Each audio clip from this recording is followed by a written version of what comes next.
Olá pessoal, hoje vamos para a nossa segunda palestra como uma introdução à ufologia. Isso é algo bem básico para aquelas pessoas que estão iniciando agora na ufologia ou que têm alguma curiosidade sobre o fenômeno e não sabe por onde começar. Então essa palestra vai ser algo assim bem básico mesmo, para as pessoas entendam um pouquinho da ufologia e de todos os aspectos no qual ela está inserida. Para começar, o que é ufologia? A ufologia, bem resumidamente, é o estudo de fenômenos ufológicos em todos os seus aspectos. E quando eu digo todos os seus aspectos, eu digo desde a análise de fotos, de vídeos, a coleta de amostras em possíveis pousos de objetos voadores não identificados, o estudo da tipologia desses objetos, o estudo da tipologia dos seres também, abdução e uma infinidade de aspectos e ramos, vamos assim dizer, que a ufologia proporciona. Daí, muitas das pessoas se apaixonam por esse fenômeno, por esse assunto maravilhoso que é a ufologia. O início da Era Moderna aconteceu no dia 24 de junho de 1947. E eu digo início da Era Moderna porque antes disso temos registros de muitos avistamentos desde a antiguidade até anos após e tudo mais, mas o início da Era Moderna da ufologia se dá no dia 24 de junho de 1947, quando o piloto civil Kenneth Arnold estava sobrevoando os Montes Rainier em Washington, nos Estados Unidos, à procura de um avião que havia sido acidentado naquele local. Ele, então, enquanto voava, viu 9 objetos achatados em formação, voando a uma velocidade de mais de 2.000 km por hora. Algo inimaginável para aquele tempo e até hoje dificilmente alcançado por muitos dos aviões convencionais que temos. Kenneth Arnold disse que esses objetos pareciam estar quicando no céu.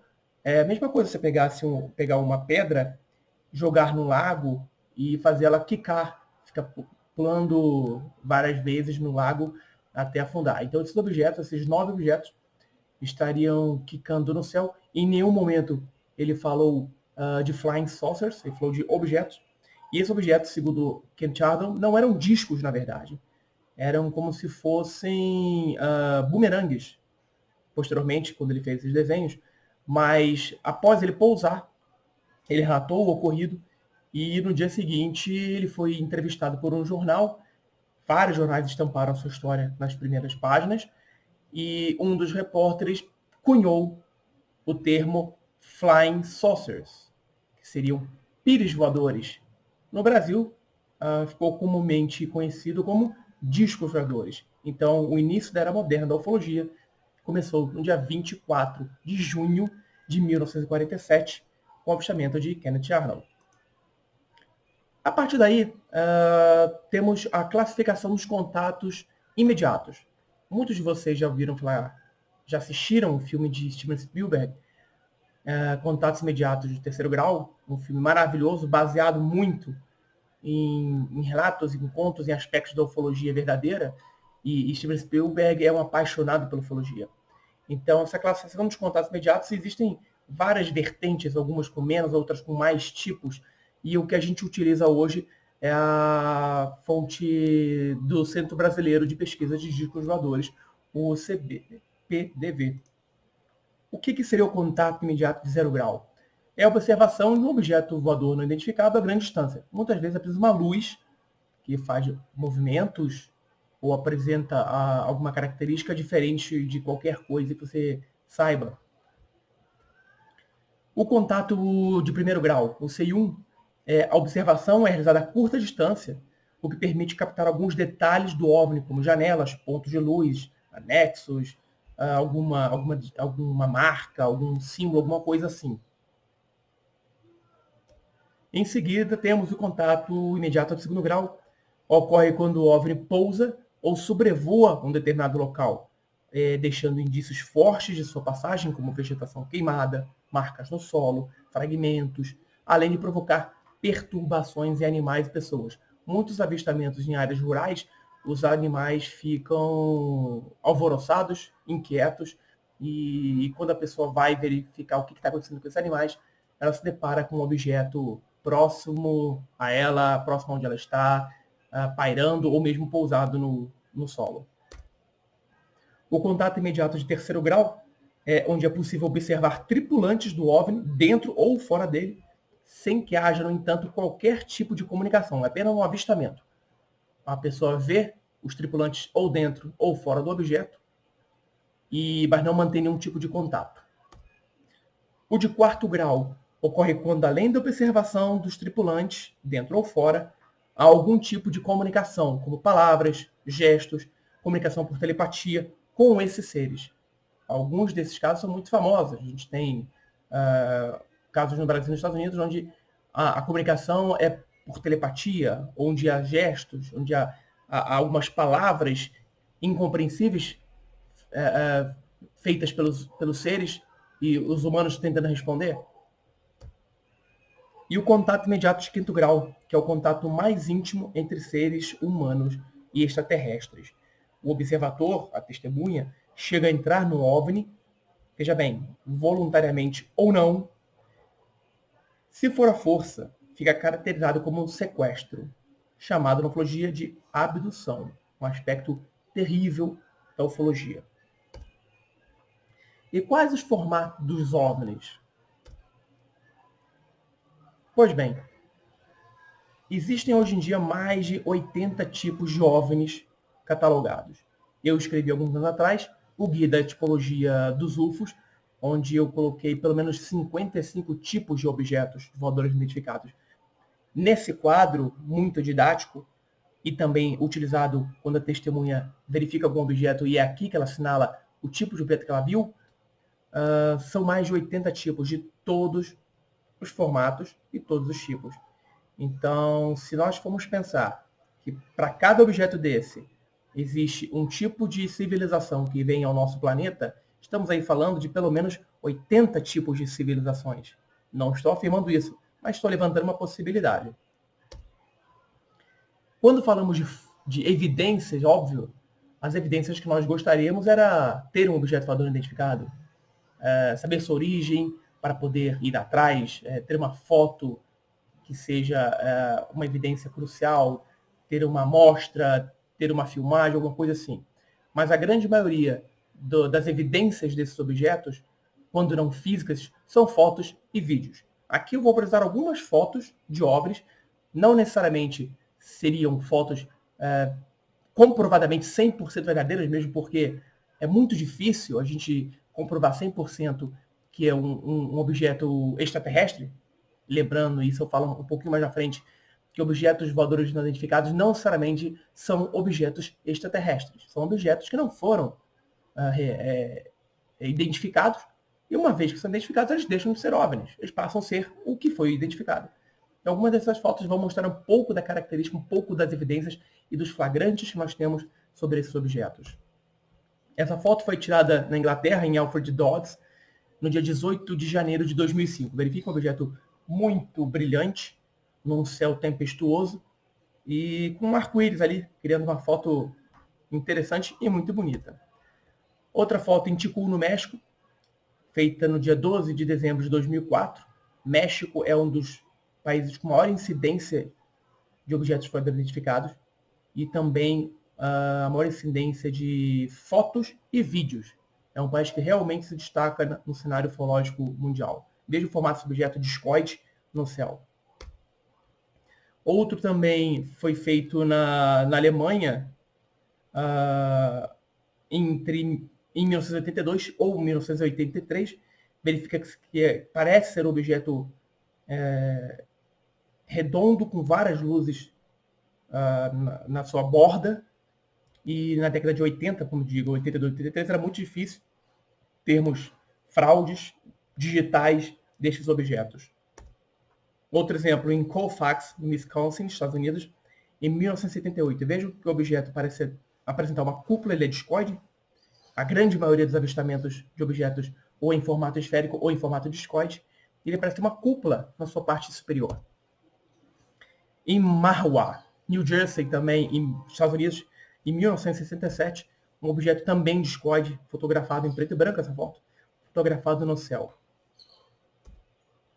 Temos em Ohio, em setembro, dia 20 de setembro de 1967. Veja que esse objeto é um objeto cilíndrico, um objeto achatado, mas também captado no céu de um flagrante muito interessante. Essa é considerada uma das melhores fotos de objetos voadores identificados já feitas. Foi um registro em Vancouver, no Canadá, no dia 8 de outubro de 1981. Hannah Roberts estava acampando com a família quando viu esse objeto passar silenciosamente pelo céu. Veja que o céu está claro, é um dia ensolarado, e o objeto parecer em forma de planeta Saturno, um clássico disco voador. Ele no céu, ele cruzou o céu lentamente, verifica-se que ele tem brilho, é um objeto sólido, e essa é considerada uma das fotos mais impressionantes e nítidas de um objeto voador não identificado. Temos essa também, que ainda hoje levanta grande controvérsia, uma das fotos feitas em Santana, na Califórnia, em 1965, de um objeto em forma de chapéu Panamá, vamos assim dizer, sobre a estrada, enquanto Nick Hanfin, ele tirou essa foto, tirou 3 fotos desse objeto, e no final, uma foto no final, mostra o objeto acelerando e deixando como se fosse um círculo de fumaça negro atrás dele quando ele desapareceu. Essa foto até hoje é cheia de controvérsias. Alguns defendem a sua veracidade, ou seja, sem manipulação, enquanto outros falam que é uma fraude muito bem elaborada. Estamos falando de 1965. Essa é famosa, é brasileira, feita na ilha de Trindade, de um objeto voador identificado também em formato de planeta Saturno, tirada a bordo do Almirante Baraúna, navio brasileiro de pesquisa oceanográfica. É uma foto que até hoje também levanta muita controvérsia, mas é um registro espetacular de alguma coisa, se realmente ela for autêntica, o que foi defendido por muitos ufólogos, entre eles Claudir Covo, um dos maiores ufólogos que o Brasil já teve, de que ela é verdadeira, desse objeto passando pela ilha de Trindade. E por fim temos essa na Argentina, em 1981, também um objeto nítido sobre um descampado, um bosque na Argentina, também um registro muito interessante desse objeto, que também apresenta uma cúpula.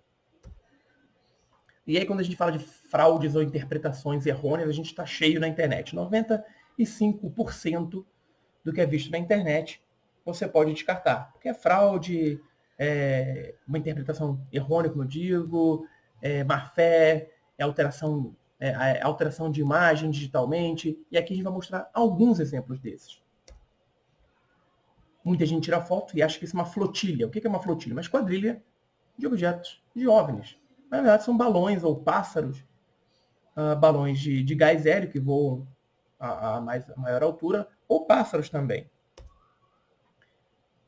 Esse registro são luzes de avião, né? Os aviões têm 3 luzes mais visíveis em cada asa e na frente, são os faróis também. Um drone. Hoje em dia o céu está cheio de drones, então tem todo tipo, até que fazem movimentos bruscos, de movimentos de aceleração, desaceleração, coisa que helicóptero e avião não conseguem fazer, mas os drones hoje em dia fazem isso, eles alcançam alturas muito elevadas. Então isso está cada vez mais confundindo pessoas e também sendo utilizados por pessoas que querem fraudar e atrapalhar a pesquisa ufológica como algo verdadeiro. Meteorito, entrando na atmosfera do nosso planeta, também é confundido. Satélites, pelo seu brilho, pelo seu movimento retilíneo, os satélites muitas vezes também são confundidos com objetos voadores não identificados. Planetas, Vênus, Marte, são bastante brilhantes e as pessoas confundem no céu também. E as nuvens? A gente tem nuvens de vários tipos e muitas surpreendentes, como essa aqui. Tive essa nuvem meia alaranjada no céu e as outras todas escuras.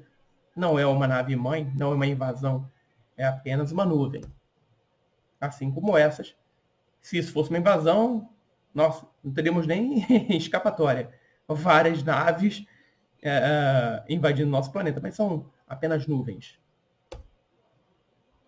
E programas de software. Hoje em dia, até um celular, você consegue inserir um objeto voador não identificado, um disco voador, numa imagem, numa foto, numa filmagem. Mas também, à medida que os softwares vão ficando cada vez mais avançados para fraude, também os especialistas também os softwares e especialistas estão cada vez mais capacitados também para desmistificar e desvendar essas imagens que chegam até nós, ufólogos.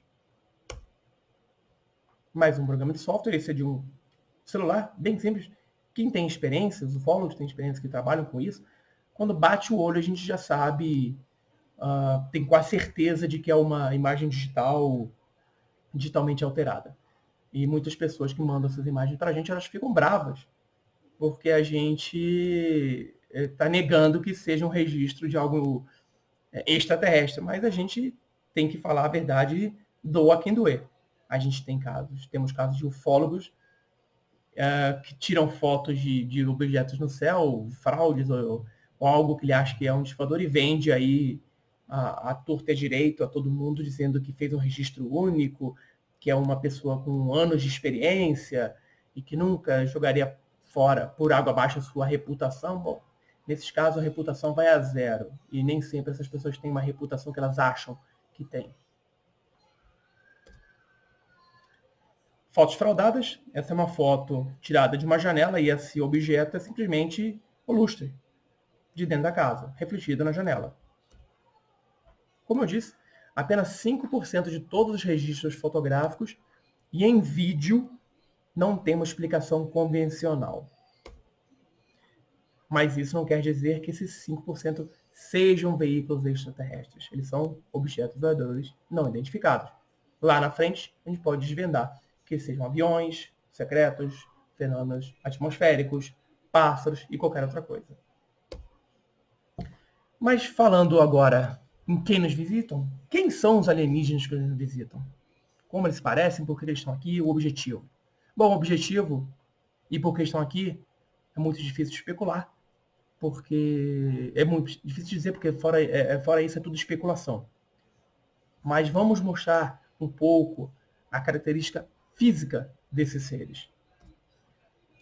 Alguns anos atrás, há 2 anos atrás, eu escrevi a segunda edição do livro Guia da Tipologia Extraterrestre, onde eu pesquisei mais de quase 5.000, 8.000 casos de contatos com seres extraterrestres. E desses casos, eu fiz um levantamento e consegui identificar 72 tipos de seres relatados em contatos com seres humanos. E nesse livro, desse guia, eu mostro esses 72 tipos de seres com suas características, o caso onde ele foi registrado, e é para dar uma visão mais ou menos do que hoje nós temos de registros de seres não humanos no nosso planeta. São seres desde muito parecidos conosco até seres bizarramente diferentes.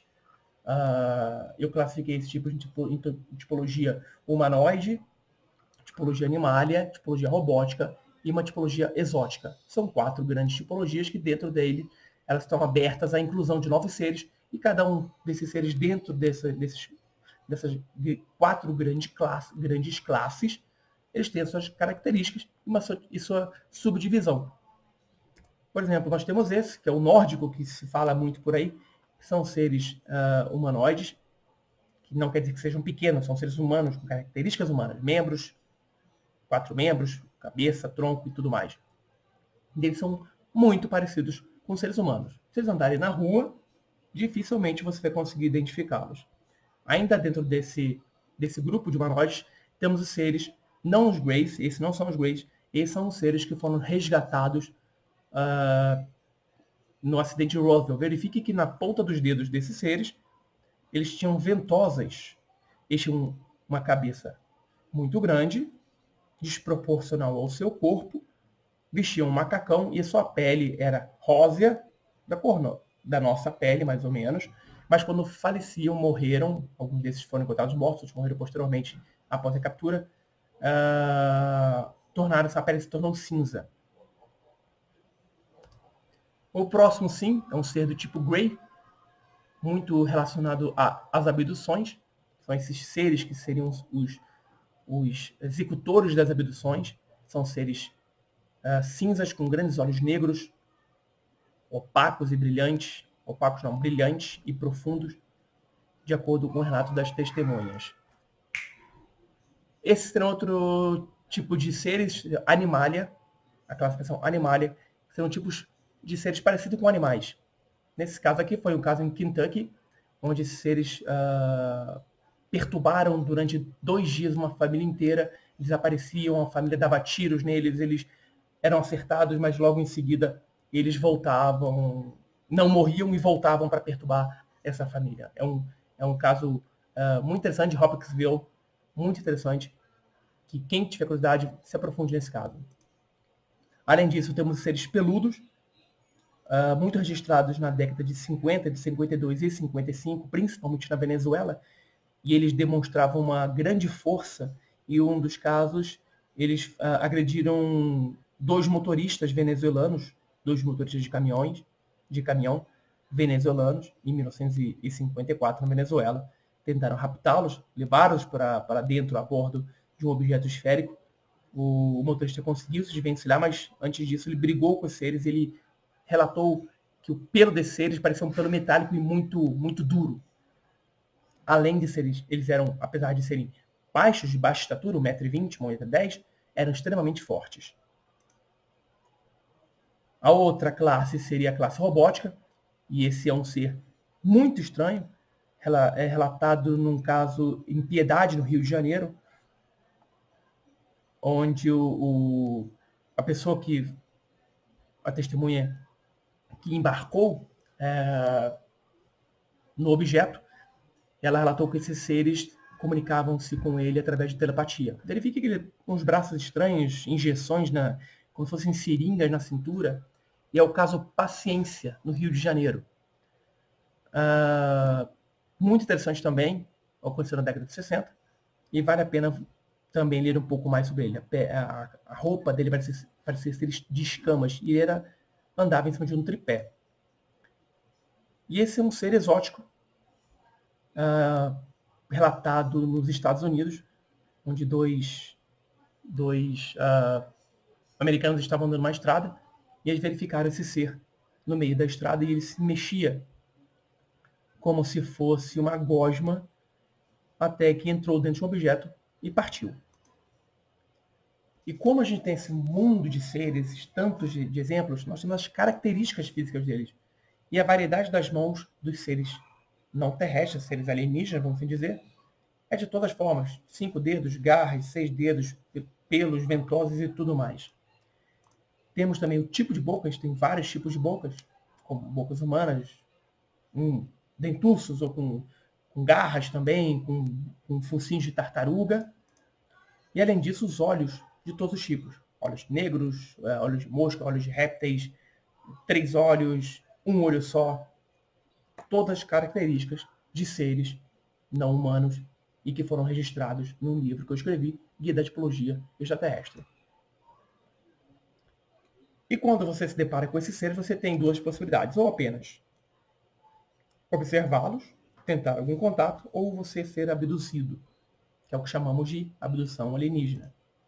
Quando a pessoa é levada contra sua vontade para o interior de um OVNI e lá é submetida a procedimentos físicos ou psicológicos. Os procedimentos físicos seriam implante de feto, seria retirada de feto, retirada de implante, exames de todas as formas. Temos abduzidos famosos como Travis Walton, que passou no tempo da Terra, passou 7 dias desaparecido, enquanto era submetido a diversos exames a bordo de um objeto lá identificado. E, como eu disse anteriormente, a maioria dessas abduções tem como partícipe, como executor, os Greys, os seres pequenos de 1,30 m, 1,40 m, de cor cinza e olhos negros. Não queira ser abduzido. Muita gente fala, eu queria ser abduzido. Não queira isso. No máximo, queira ser um contactado, que é diferente do abduzido. O contactado ele é convidado a entrar no objeto por um ser. Ele não é submetido a nenhum exame. Ele não é obrigado a entrar no OVNI. Então, se você quer ter um contato, que seja um contato à distância ou que seja um contatado. Jamais queira ser abduzido. Outro aspecto da ufologia muito controverso seriam os agroglifos, em português, ou crop circles, em inglês, que seriam marcas em campos de trigo, de cevada, de plantações, e há registro desses tipos de marcas desde 1678, quando os ingleses falavam que era o demônio ceifador que fazia essas marcas nas plantações. Estava descontente com alguma coisa, ou alguém daquela família ia morrer, então ele fazia essas marcas nas plantações. Hoje em dia nós temos dezenas de exemplos dessas marcas. Hoje ainda não há uma explicação lógica para eles. Certamente a grande maioria são fraudes, mas vamos assim dizer, os agroglifos genuínos, eles têm características que são bem peculiares e que ninguém ainda que disse que teria feito algum dessas marcas conseguiu repetir. Por exemplo, a planta ela não quebra o caule dela, ele é dobrado sem quebrar. Se você tentar fazer isso com uma tábua, como muitos tentaram fazer, vai quebrar esse caule. Dentro, por exemplo, no meio desses desenhos, o sinal de celular é muito mais forte do que fora. Muitas vezes fora não pega e dentro dele pega com toda a potência. Então são características de um agroglifo ou crop cycle autêntico, genuíno, vamos assim dizer, sem saber a sua origem, que não podem ser repetidas por pessoas que afirmam que são eles que fazem ou fizeram ou que sabem fazer esse tipo de desenho. E eles são complexos, começaram muito simples e vão cada vez mais ficando mais complexos.